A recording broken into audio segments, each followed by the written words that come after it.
सपना कैसे देख लेलू हमारा छोड़े के।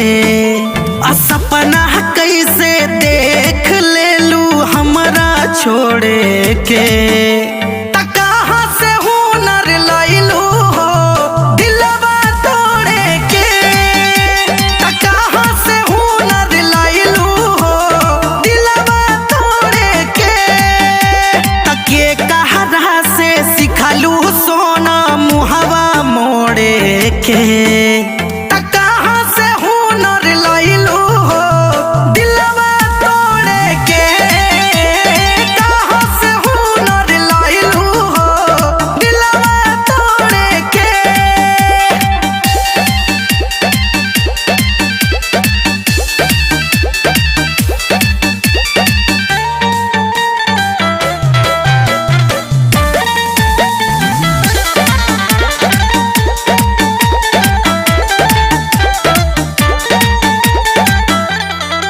हम त सोचानी जान तू न दान बाड़ू हो।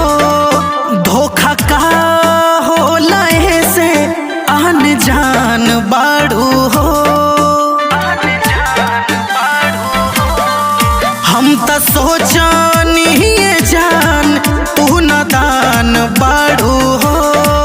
धोखा का हो लहे से आन जान बाड़ू हो। के कर चेहरा देखलू आज भोरे भोरे के। कहाँ से हुनर लैलू हो दिलवा तोड़े के। कहाँ से हुनर लैलू हो दिलवा तोड़े के।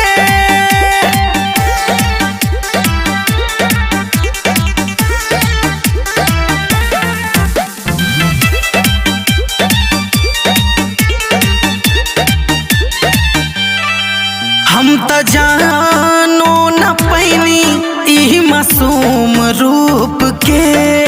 तीर मारत रहू दिलवा छुप छुप के। हम त जानो न पैनी ई मासूम रूप के। तीर मारत रहू दिलवा छुप छुप के। चांद इमरान के चोट दिहलू जोरे के।